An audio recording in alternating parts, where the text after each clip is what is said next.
할렐루야, 할렐루야. 오늘도 하나님이 주시는 은혜와 평강이 우리 가운데 가득하기를 주의 이름으로 축원합니다. 이렇게 여러 성도님들 앞에서 새파랗게 젊은 부목사가 이런 말씀 드려서 죄송한데요, 제가 이렇게 이야기하니까 제 아내가 여보 미안하지만 당신은 새파랗지 않아요 이렇게 이야기하더라고요. 그런데 제 솔직한 마음이니까 그냥 해볼게요. 저도 이제 나이가 드나 봐요. 사실 아까 소개할 때 이걸로 하려고 했었거든요. 근데 눈이 잘 안 보여가지고 이렇게 크게 복사해서 이렇게 왔답니다. 네. 이제 나이가 드니까 생각도 많아지고요, 걱정도 많아지더라고요. 생각이 많아지니까 이게 염려도 많아지게 되더라고요.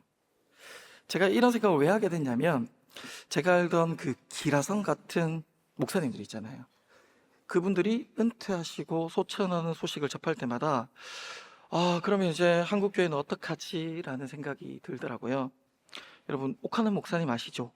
하영조 목사님, 조영기 목사님 등등 한국교회 거장이라고 이야기하시는 목사님들이 소천하시고, 또 성도님들이 사랑하시는 이동훈 목사님, 이재철 목사님, 유기성 목사님 이런 분들이 은퇴를 하시고, 또 최근에는 우리 담임 목사님 편찮으시니까 그런 생각이 드는 거예요. 저는 사실 담임 목사님 뒤에 숨어 있는 게 좋거든요. 근데 목사님 없으니까 이 자리에 이렇게 딱, 목사님 빨리 돌아오셨으면 좋겠는데 목사님 안 계시니까 보고 싶고 허전하고, 요즘처럼 목사님 보고 싶고 그리웠던 적이 있나 싶은 생각이 들 정도라고요. 아마 제 생각인데 성도님들도 저와 같은 생각이 아닐까 싶습니다. 그런데 여러분, 정말 이런 상황에 한국 교회는 누가 책임질까요? 다음 세대는 어떨까요?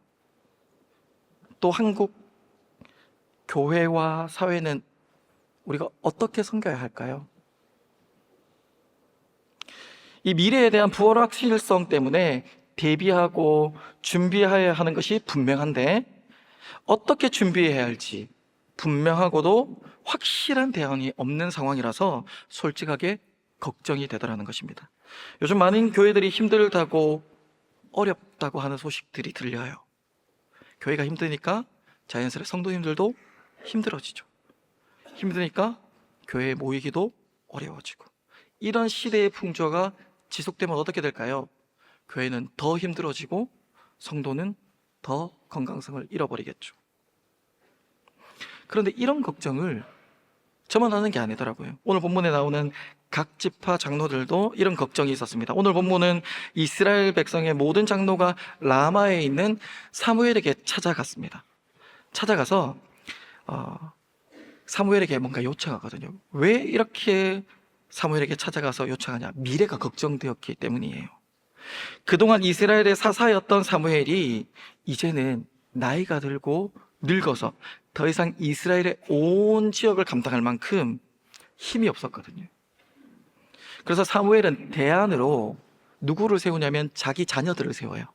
자기를 대신할 두 아들을 세웠습니다. 이 두 아들의 이름이 이래요. 그 두 아들 중에 첫 번째가 요엘이라고 지었는데, 요엘이라는 이름의 뜻이 여호와가 나의 하나님이다 라는 뜻입니다. 둘째는 아비야라고 지었는데, 이 이름의 뜻은 여호와가 나의 아버지다 라는 뜻입니다. 사무엘이 자식의 이름을 이렇게 지은 것만 봐도 어떤 기대가 있었는지 아시겠죠? 사무엘이 이렇게 지어준 이름대로 여호와를 잘 섬기고 여호와의 말씀을 따라 순종하며 살기를 바라는 마음이 그에게 있었던 거죠. 그러나 여기에 반전이 있습니다. 어떤 반전이 있냐면, 요엘과 아비야는 사무엘의 이런 간절한 바람을 저버리고 이름과 다르게 아버지 사무엘이 그동안 걸어왔던 그 삶과 다르게 사사로서 하지 말아야 할 일들을 합니다. 사사는 백성들이 잘못하면요, 그 잘못을 재판하고 시시비비를 가려주어야 하는데, 이 두 아들이 어떻게 하냐면 사사로의 뇌물을 받고요, 그 뇌물을 받은 걸 가지고 옳지 않은 판결들을 하기 시작한 거예요. 그렇게 몰래 자기들끼리 했다면 어쩌면 모르겠지만, 이런 사실을 장로들도 알고 이스라엘 백성들도 모두 알게 된 거죠. 그러니 미래에 대한 불안감이 점점 더 커지는 거예요. 상황이 이렇게 되자 각 지파의 장로들은 경각심을 가졌습니다. 이 위기를 극복하기 위해 분명하고 확실한 대안이 있어야 한다고 생각했습니다. 장로들이 생각하기에 지금 현재 세운 리더로는 이 시기를 이겨나갈 수 없으니까 새로운 리더를 세우는 게 가장 확실하고 최선의 대안이라고 생각했습니다. 그래서 첫 번째로 타락한 사무엘의 자녀들을 대신할 리더가 필요했어요. 두 번째로 그 어떤 위기도 헤쳐나갈 수 있는 지혜로운 리더가 필요했습니다. 세 번째로 외부의 침략에도 나라를 굳건히 지킬 수 있는 강력한 리더가 필요했죠. 그리고 그 대안은 정말 가장 현실적이고 확실한 대안인 것처럼 여겨졌습니다. 만약에 나이가 많은 사무엘이 지금 당장이라도 죽는다면 어떻게 될까요? 타락한 사무엘의 자녀들은 더 이상 이스라엘을 다스릴 수 없고 이스라엘은 더욱더 혼란에 빠지겠죠. 그렇지 않아도 주변 국가들이 호시탐탐 이스라엘을 노리고 있는데 이렇게 나라가 흔들린다는 소식이 들리면 금방이라도 이 나라를 쳐들어올 것 같은 불안감이 계속해서 커지는 거예요. 그래서 이 어려운 시국을 나가려고 리더를 세우려고 했던 거죠.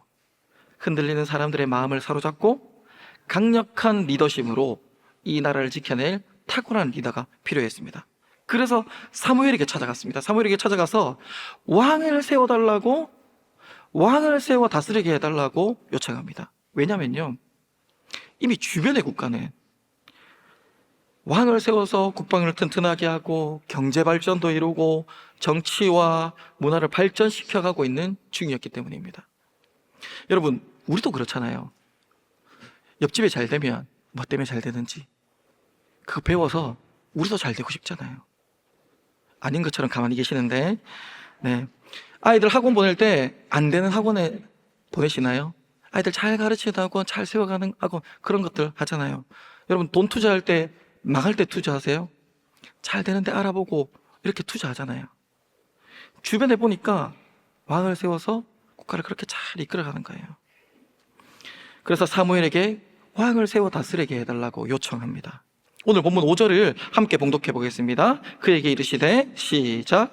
그에게 이르되, 보소서, 당신은 늙고 당신의 아들들은 당신의 행위를 따르지 아니하니 모든 나라와 같이 우리에게 왕을 세워 우리를 다스리게 하소서 한지라. 저를 한번 따라하겠습니다. 우리를 다스려 주소서. 우리를 다스려 주소서. 네, 장로들의 말이었죠. 오늘 본문에 기록된 대로 우리에게 왕을 세워 우리를 다스리게 해달라는 장로들의 요청은 언제 눈앞에 닥칠지 모르는 일들을 예견하고 현실감 있게 제대로 일을 한 것이라고 보여집니다. 그래서 분명하게 말합니다. 우리에게 필요한 우리의 왕을 세워 우리를 다스리게 해달라는 요청이었죠.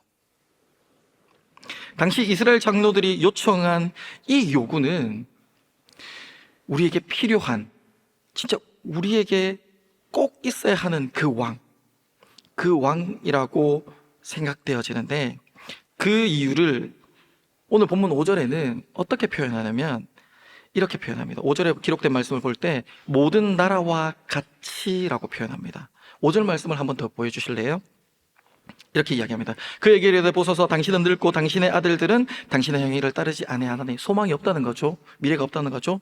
그래서 모든 나라 그들과 같이 우리에게도 왕을 세워서 우리를 다스리게 하소서. 이렇게. 아마 그들이 생각할 때 이스라엘은 모든 나라보다 뒤처진다고 생각했을 거예요. 그렇게 느껴졌을 거예요. 왜냐하면 다른 나라는 이미 왕을 세워서 정치도 하고 전쟁도 하고 전쟁에서 승리한 전리품도 취하고 그래서 땅도 넓혀가는데, 사사시대의 이스라엘은 여전히 발전도 없고 고착화되는 것 같이 느껴졌어요. 진짜 문제는 이제 사무엘이 나이가 많이 들어서 그 뒤에 대를 이어야 되는데 대를 이을 소망이 보이지 않는 것 같이 느껴지는 거죠. 그래서 그들은 지금 눈에 보이지 않는 하나님에 의해 다스려지는 것보다 눈에 보이는 강력한 왕이 나타나서 강한 리더십으로 이스라엘을 이끌 때 더 효과적으로 나라가 번영하고 안정될 수 있다고 생각했습니다. 그래서 장로들의 요구는 그동안 하나님이 세우셨던 사사가 아니라 그렇게 사사로 이스라엘 백성들을 이끄는 리더의 방식이 아니라 모든 나라와 같이 왕을 세워달라는 것이었죠. 그런데 이런 위기를 극복하기 위해서 장로들이 제시한 합리적이고 현실적인 제안을 사무엘은 반가워하지 않아요. 그래서 오늘 본문 6절에는 사무엘이 그것을 기뻐하지 아니하여라고 기록하고 있습니다. 아니, 사무엘은 장로들의 왜 이렇게 현실적이고 합리적인 제안을 기뻐하지 않았을까요? 그 이유는 아주 명백합니다. 이스라엘 백성들이 하나님의 택한 백성답게 하나님의 뜻을 따라서 삶의 방향을 결정하기보다 주변 나라들의 정치, 그들을 모델로 삼고 현실적이고 효과적인 방법으로 나라의 번영과 안녕을 기대하고 있다는 것을 알았기 때문입니다. 그러나 당시 지도자였던 사사 사무엘의 이런 불편한 모습, 기뻐하지 않는 모습에도 이스라엘 장로들은 마음을 돌이키지 않았어요. 마음이 변하지 않았어요. 그들은 기업고 하나님을 믿지 않는 나라들의 왕정 제도를 본받고자 했습니다. 그래서 장로들은 모든 나라와 같이 왕을 세워 그 왕이 자신들을 다스리도록 해달라고 요구하였습니다. 그들은 그동안 이스라엘 주변에 있는 나라들을 보니까 그들의 정치가 부러웠던 거예요. 그들이 나라가 부강해져 가는 거 보니까 그게 부러웠던 거예요. 그래서 이제는 부러워하기만 하지 않고 그들의 왕정 제도를 자신들에게도 적용시키려고 합니다. 사랑하는 성도 여러분, 이것이 그저 현실적인 대안을 제시했다기보다 그동안 그 이스라엘 백성들을 인도해 오신 하나님, 모든 만물을 창조하시고 주관하시며 만왕의 왕이신 하나님의 사랑과 그분의 직접적인 통치를 거부하고 결코 비교할 가치가 안 되는 모든 나라들의 세속적인 왕을 부러워한 것이라는 거예요. 그래서 이스라엘에게 하나님은 이렇게 말씀하세요. 오늘 본문 7절 말씀인데요. 7절 말씀을 한 목소리로 읽어보겠습니다. 여호와께서 시작.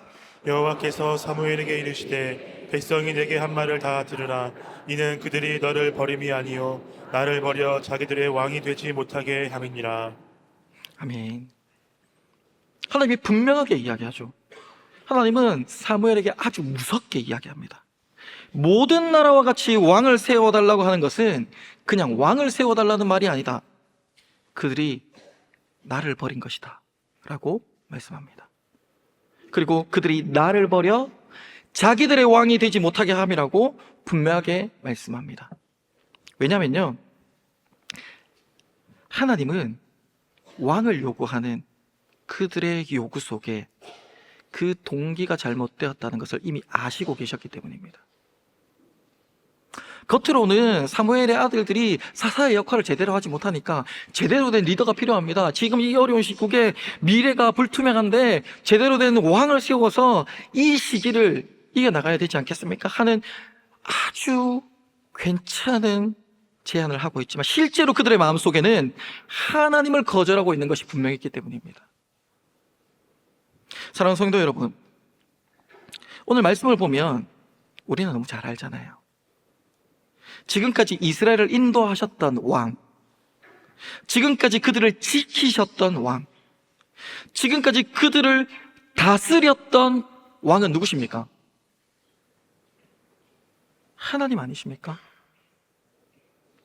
우리가 성경을 통해 그동안의 역사를 보면 알 수 있듯이 이스라엘 백성들이 지금까지 경험한 여러 가지 고난과 재앙은 단 한 번도 하나님이 잘못 인도하셨기 때문이 아닙니다.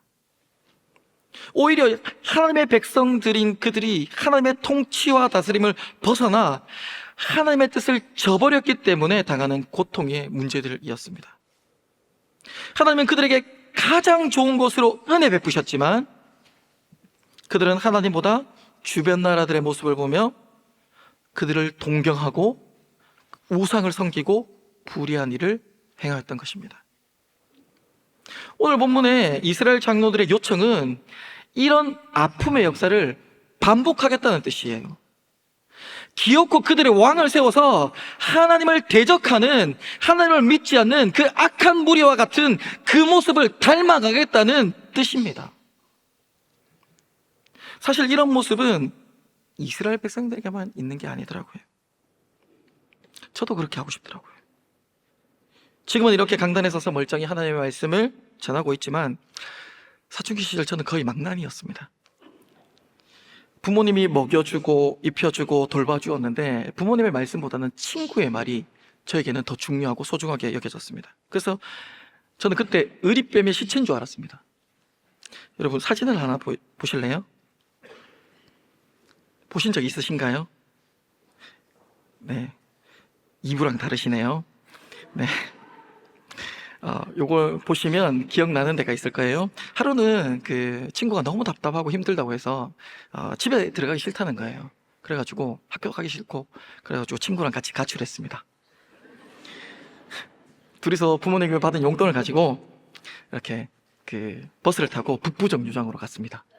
북부정류장에 가서 당시 교복을 입고 있어서 이렇게 그 학생들이 이렇게 학교 안 가고 돌아다니면 그렇잖아요. 그래서 사복을 갈아입고 가지고 있는 돈으로 제일 멀리 갈 수 있는 데 차표를 끊었습니다. 거기가 대전이었습니다. 당시 대전 엑스포 정문 앞까지 갔습니다. 돈이 없어서 들어가지는 못했어요. 근데 이제 거기 앞에 서서 이제 있으니까 뭐 할 것도 없고 배도 고프고 그런 거예요. 잘 곳도 없고. 친구 꼬셔서 집으로 돌아가자 했습니다. 제가 혹시나 해서 진짜 꼬불 쳐둔 비상금이 있었거든요. 혹시나 해서 그렇게 친구를 꼬셔서 데리고 집으로 돌아왔습니다. 진짜 허무한 건요, 아무도 우리가 가출했는지 몰라요. 그냥 나갔다가 돌아온 줄 알아요. 더 허무한 건요, 몇 달 후에 저희 아버지가 저 차를 태워가지고 온 가족이 대전 엑스포에 갔다 왔다는 겁니다. 가서 간식도 먹고 꿈돌이도 구경하고 가족과 엄청 재밌게 다녀온 기억이 있습니다. 사랑하는 성도 여러분, 만약에 제가 아버지랑 같이 엑스포에 갈 줄 알았으면 가출해서 대전 갔겠습니까? 안 갔겠죠. 근데 그 사춘기 시절에는 그렇게 하고 싶더라는 거예요.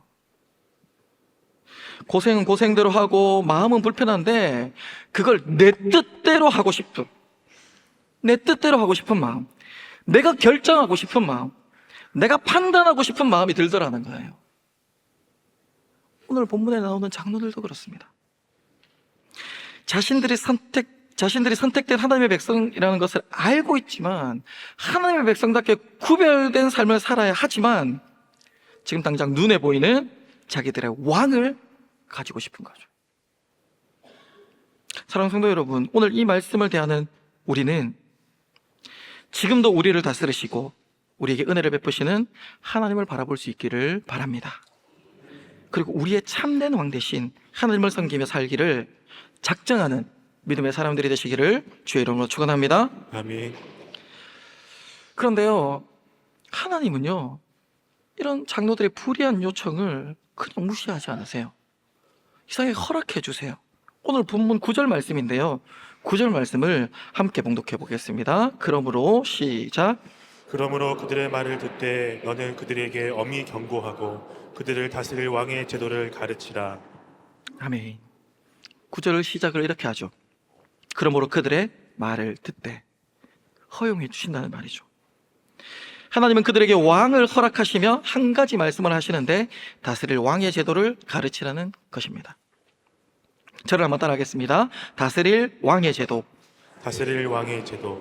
하나님께서는 왕을 세워달라는 요구가 자신들의 생각으로 가득한 인간적인 동기에서 비롯된 것을 아셨지만 허락해 주셨어요.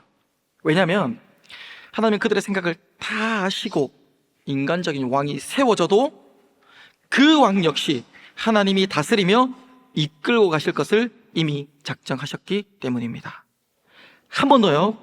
하나님은 그들의 생각을 아시고 인간적인 왕을 세워도 그 왕 역시도 하나님이 그를 다스리고 이끌고 가실 것을 하나님이 이미 작정하셨기 때문이에요.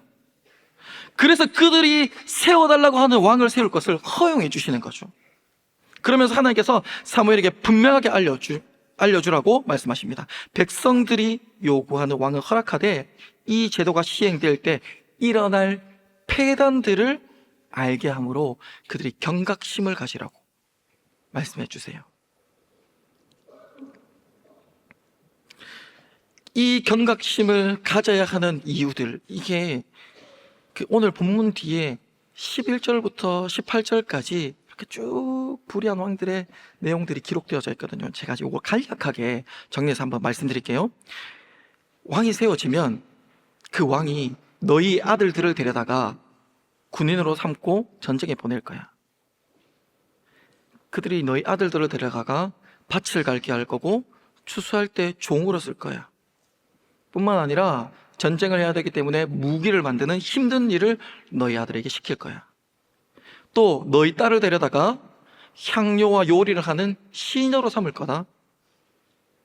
너희 밭에 있는 좋은 것들, 제일 좋은 것들을 갈취해 갈 거고, 너희가 소출을 거두면 그 중에 11조를 그 왕이 가져갈 거야. 너희의 가장 좋은 짐승들, 그리고 가장 좋은 종들, 그들을 데려다가 일을 시킬 건데, 결국은 너희가 그 왕의 종이 될 거다. 세상 왕들이 그렇다는 기록이 계속 있어도 이스라엘의 장로들은 왕을 요청합니다. 하나님이 이렇게 왕정 제도의 실상을, 타락한 주변 국가의 왕이 어떤 모습으로 살아가는지 알려주어도 그들이 그 왕을 요구하고 있는 거죠. 정말 하나님께서 원하시는 왕은 왕의 통치가 왕의 개인의 의지에 의해 이루어지는 것이 아니라 하나님이 주신 말씀의 법을 통해 이루어져야 하는 나라이기 때문에 사무엘은 백성들이 선망하는 왕정제도의 문제점을 가르치며 경각심을 가지게 한 것입니다. 결국 하나님이 허락하신 왕은요, 하나님의 왕되심을 인정하고 하나님의 말씀에 따라 이스라엘을 다스릴 때 이스라엘의 왕권은 올바른 것으로 인정되어진다는 것을 말씀하고 있는 것입니다. 사랑하는 성도 여러분, 이렇게 해서 결국 이스라엘 백성들은 사사시대를 끝내고 왕정시대로 들어갑니다. 그래서 이들이 그토록 바라는, 그토록 원하는 왕들이 세워지게 돼요. 여러분 성경을 보셔서 아시잖아요. 이스라엘의 초대 왕 사울, 그 뒤를 이어서 다윗, 솔로몬, 분열 왕국의 여러 왕들. 이 대목에서 여러분들 곰곰이 한번 생각해 보십시오. 그들이 그토록 바라고 기대하던 왕들이 어땠나요? 이스라엘의 첫 번째 왕 사울 왕은 어땠습니까? 왕권 강화를 위해서 애썼지만 아들 요나단이 왕이 아니라 다윗이 왕이 될까봐, 그 왕권이 넘어갈까봐 온갖 불의한 일을 서슴지 않고 저지르고 비참한 최후를 맞이하는 왕 아닙니까? 두 번째, 예수님의 예표가 될 만큼 아주 성군 다윗, 그는 어땠나요? 완벽할 것만 같았던 다윗은 남의 아내를 데려와 통침하고 충심이었던 우리아를 죽여버립니다. 세 번째, 세상의 가장 지혜로운 왕, 가장 지혜로운 솔로몬은 어땠습니까? 여러 나라들과 화친하면서 아내를 맞이하고 우상도 함께 들여오는 왕. 그 뒤로 분열 왕국은 말할 것도 없죠. 온갖 전쟁과 악한 일들. 여러분, 제대로 성공한 왕이 있었나요? 저는 감히 단 한 명도 없다고 분명하게 말씀드릴 수 있습니다.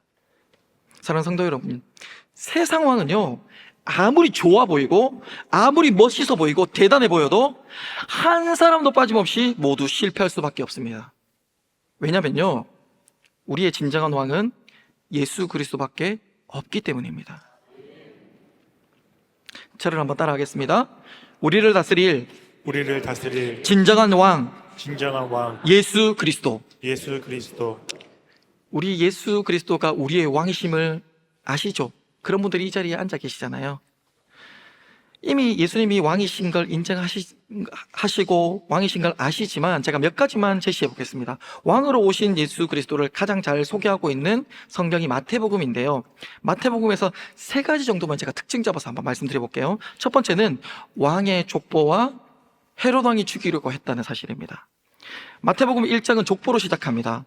아브라함과 다윗의 자손 예수 그리스도의 계보라라고 하면서 예수님이 왕가의 혈통으로 나신 것을 소개하고 있습니다.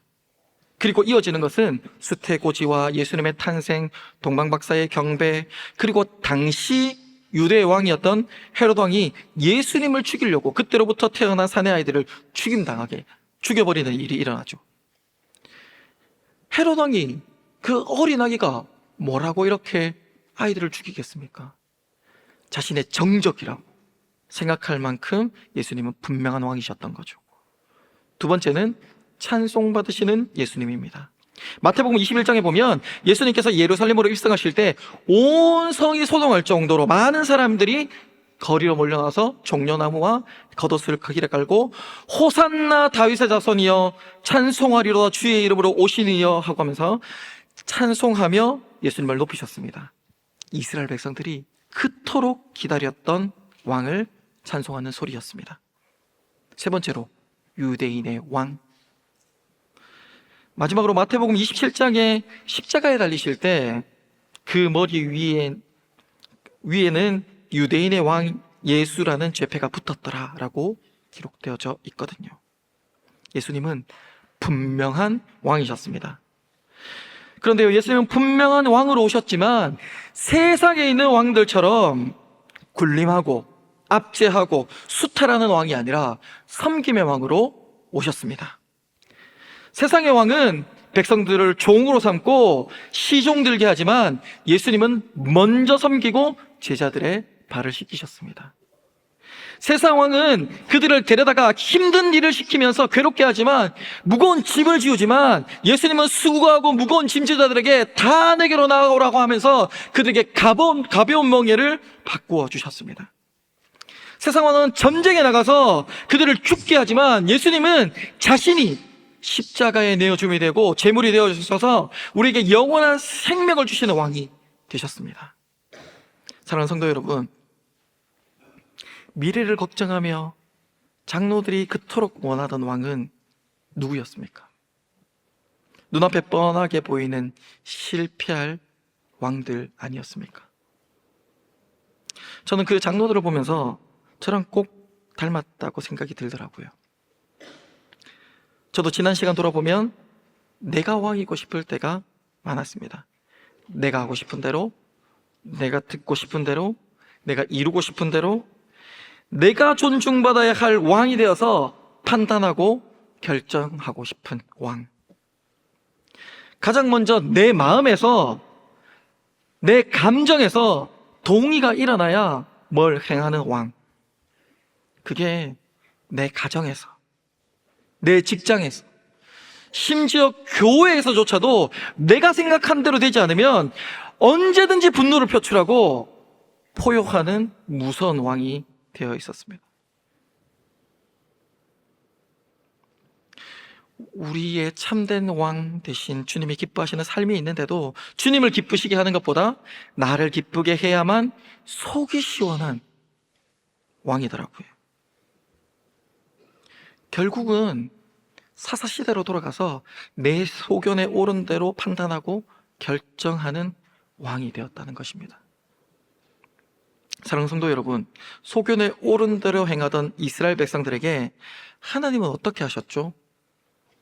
사사를 보내서 하나님의 뜻대로 사는 길, 즉 생명의 길로 인도하셨던 위대한 왕이셨습니다. 이스라엘 백성들이 지금까지 모든 환난과 핍박 속에서도 견딜 수 있었던 유일한 이유는 그들의 실패마저도 가장 완전한 선으로 바꾸시는 하나님의 긍휼과 자비 때문이었습니다. 그럼에도 불구하고 그들은 눈에 보이는 현실적이고 합리적인 내 마음에 꼭 드는 왕을 세워달라고 하고 있습니다. 그들이 그렇게 바라던 그렇게 원하던 왕은 지금 어디에 있습니까? 모두 실패하고 사라졌습니다. 그러나 우리 주님은 우리를 긍휼히 여기시고 만왕의 왕, 만유의 주가 되시는 예수님을 이 땅에 보내주셔서 우리를 위해 우리를 다스리도록 은혜 베푸셨습니다. 지금 당장 내 눈에 보이지 않지만 여전히 우리 왕 대신 예수님은 살아계시는 줄 믿습니다. 사랑하는 우리가 동의가 되던 동의가 되지 않던 우리의 왕은 오직 예수 그리스도인 줄 믿습니다. 아멘. 사실 이 설교는 저를 가장 많이 돌아보게 하는 말씀이었습니다. 제가 정말 힘든 시기가 있었는데요. 진짜 벽을 마주보고 있는 것 같은, 아무것도 이렇게 기대할 수 없는 막막한 순간이 있었는데, 그때가 신대원을 다닐 때였습니다. 아내는 이때 이야기하는 걸 참 싫어하는데 혹시 주변에 아내가 있다면 귀를 좀 막아주세요. 당시 너무너무 어려워서 학비는 고사하고 카풀비가 없는 거예요. 그래서 이렇게 카풀비를 미루기도 하고 또 때론 공짜로 타고 막 이러니까 너무너무 부끄러운 거예요.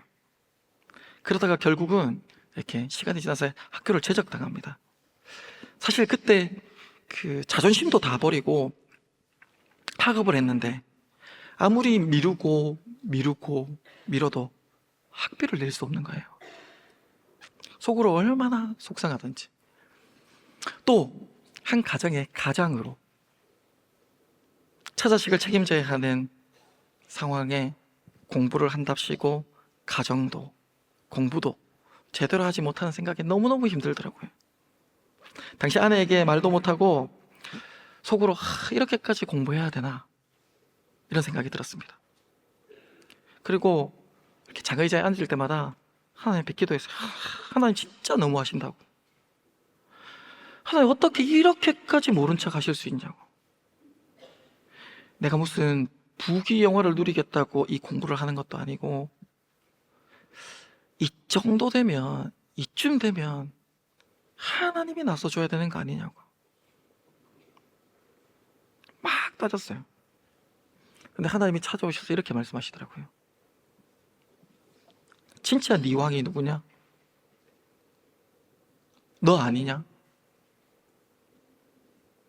언젠가 너 수련회 때 기도하면서 나만 있으면 된다면서, 언젠가 장의자에 앉아서 기도하면서 너 내가 주인이라면서, 그다음 손 들고 찬양하면서 했던 고백은 뭐냐? 그동안 기도하면서 했던 고백은 뭐냐? 그러면서 너 지금까지 널 돌본 건 누군데? 제 마음에 그런 말씀들을 하시는 거예요. 엄청 울면서 기도했습니다. 제가 그때도 지금처럼 하나님 우리의 왕이시다라고 설교했지만 여전히 현실 앞에 무너지고 현실이 힘들면 하나님을 원망하고 불평하는 제 자신을 바라보게 하시더라고요. 사랑하는 성도 여러분, 하나님이 그 이후 얼마나 저희 가정을 선하게 인도하셨는지 이 자리에 서 있는 저를 보면 아시잖아요. 제가 무사히 학교 졸업하고 이 자리에서 설교를 하고 이렇게 살아가게 하시고 좋은 교회를 섬길 수 있도록 은혜 베풀어 주시고, 제 짧은 소개로는요 하나님을 판단하고 상황 앞에 원망하고 그렇게 되더라고요. 너무너무 부끄럽더라고요. 많이 후회하고 회개했습니다. 사랑하는 성도 여러분, 하나님이면 충분한 줄 믿습니다. 아멘. 우리는 우리 주 예수 그리스도만으로 충분한 줄 믿습니다. 아멘. 2023년을 마무리하는 12월입니다. 왕으로 우리에게 찾아오신 예수님을 기억하며 사셨으면 좋겠습니다. 그분께 우리를 다스려 달라고, 나 자신이 아니라 주님이 우리를 주장해 달라고, 그렇게 고백하며 영광 돌리는 복된 성도님 되시기를 주의 이름으로 축원합니다. 아멘.